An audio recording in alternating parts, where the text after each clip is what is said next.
Assalamualaikum warahmatullahi wabarakatuh. Di video kali ini kita akan melanjutkan apa yang sudah kita bahas mengenai limit. Jadi video ini fokus untuk mempelajari limit satu sisi ya. Karena ketika kita bahas di video sebelumnya kan kita bisa mendekati satu limit di situ kan dari sisi kiri dan juga sisi kanan ya. Nah, bagaimana kalau kita hanya mendekatinya dari satu sisi saja? Oke, kenapa ini penting? Karena ya ada beberapa kasus di mana kita tidak bisa mencari dari dua sisi di situ. Contohnya ketika kita punya ini X mendekati 0 dari ini ya, akar X.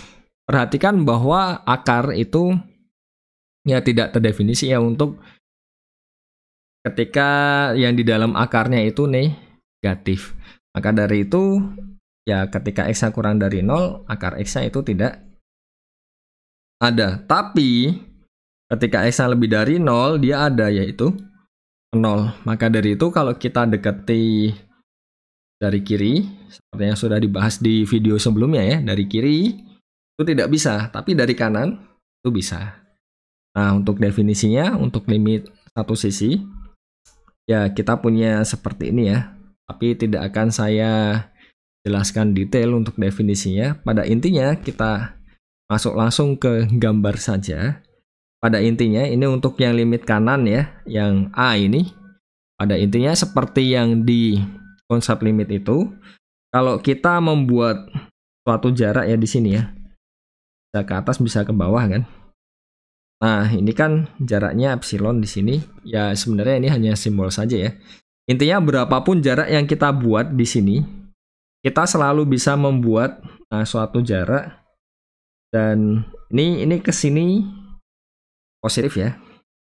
Sedemikian hingga ini kalau ditarik semuanya ke atas, terus semuanya di sini ya kan.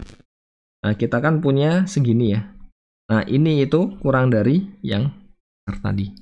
Dan ini kalau mau kita kecilin sekecil mungkin ya akan bisa berlaku terus. Nah, itu definisi dari limit kanan. Jadi kurang lebih seperti itu untuk ilustrasinya. Bagaimana yang limit kiri? Ya sama, berarti berapapun ya kan kita punya jaraknya di sini, kita bisa selalu, nah ini kan ya ini ke kirinya ya. Sedemikian hingga kalau kita ambil ini ke atas, ya, berarti kan semua yang di sini kan. Nah, itu kan ini, nah ini itu kurang dari yang ini. Jadi itu definisi yang kiri sebagai gambaran. Nah, kalau misalkan mau ditulis secara lengkap ya jatuhnya seperti ini kan. Tapi harapannya ini tadi sudah bisa untuk memberi gambaran ya, apa yang dimaksud dengan limit kanan dan juga limit kiri. Intinya ya kita coba mendekatinya dari kanan dan juga mendekati dari kiri. Nah, ini sangat penting. Jadi kita punya limit X mendekati C dari fx itu sama dengan L. Jika dan jika limit X mendekati C-nya itu dari kiri, dari fx itu sama dengan limit X mendekati C-nya dari kanan dari fx sama dengan L. Jadi kita dapat katakan di sini limitnya itu ada jika dan jika limit kirinya sama dengan limit kanan. Kenapa? Karena ya mungkin saja berbeda. Kok bisa seperti itu? Ya iya kan. Contohnya apa? Nah, contohnya kalau kita punya seperti ini ya fx-nya ya. Jadi bisa dilihat fx-nya itu kan kita pisah ya di sini ya. 1. Jadi yang X sama dengan 1 dia tidak ada. Tapi yang kurang dari 1 nanti pakai yang ini. Yang lebih dari 1 nanti pakai yang ini kan. Jadi kalau kita melihat yang X kurang dari 0, 0 kan di sini kan. Jadi mau dari kiri dari kanan ya dia sama-sama pakai yang di atas. Maka dari itu ketika X-nya kurang dari 0 maupun X lebih dari 0, kita punya fx-nya sama-sama diambil 2x dikurang 1.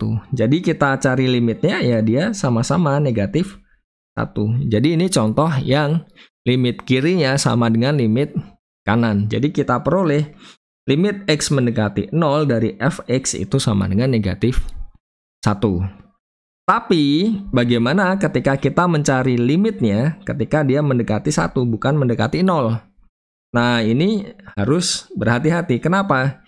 Karena ketika X-nya kurang dari 1, yang kita pakai yang ini. Ketika X-nya lebih dari 1, yang kita pakai yang ini. Nah, jadi kita peroleh ketika mencari limit X mendekati 1 dari kiri, dari fx itu sama dengan 1, yang dari kanan itu sama dengan setengah. Jadi bisa kita lihat limit kirinya tidak sama dengan limit kanan. Nah, bagaimana dengan contohnya? Ya, contohnya bisa dicari ya, banyak ya. Jadi, untuk latihannya ada beberapa soal ya di sini ya. Di contohnya di sini bisa dilihat ya dari nomor 9 sampai nomor 12 kan ya, beberapa soal latihan saja lah tentang limit satu sisi. Ya, di sini saya berikan beberapa contoh ya. Misalkan kita coba mengerjakan nomor 9. Ini kan bisa kita lihat ketika X-nya mendekati 2 dari kiri, kan X-nya kurang dari 2, kita punya 2 dikurang X itu kan masih lebih dari 0, ya kan? Di sini ya, yang ini. Ketika X-nya kurang dari 2, berarti kan 2 dikurang X, itu masih lebih dari 0. Berarti kita bisa cari limitnya dari kiri. Tapi kalau dari kanan ya nggak bisa. Kenapa?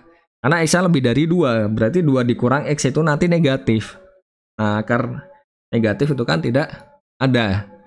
Jadi kalau yang ini masih bisa kita cari. Dia sama dengan berapa? Akar 2 kurang 0 sama dengan akar 2. Bagaimana dengan nomor 10? Ya kurang lebih sama. Kalau kita cari limitnya ini, X mendekati 1 dari kiri, ya dia akan sama dengan akar 1 ditambah 1 sama dengan akar 2. Oh, ini 0 ya tadi ya. Sama dengan 0. Oke ya. Nah, bagaimana dengan nomor 11? Jadi ini untuk latihan ya. Coba. Untuk latihan. Bisa dicoba. Tapi yang pasti kalau kita lihat di sini, X per 1 kurang X, 1 plus X. Ketika X-nya, kalau kita konsep limit kan, ya kita tidak memasukkan 1 kan sebenarnya kan. Jadi ketika X-nya tidak sama dengan 1 kan, ini pasti ada kan. Jadi ya tidak masalah, kita masih bisa mencari limitnya.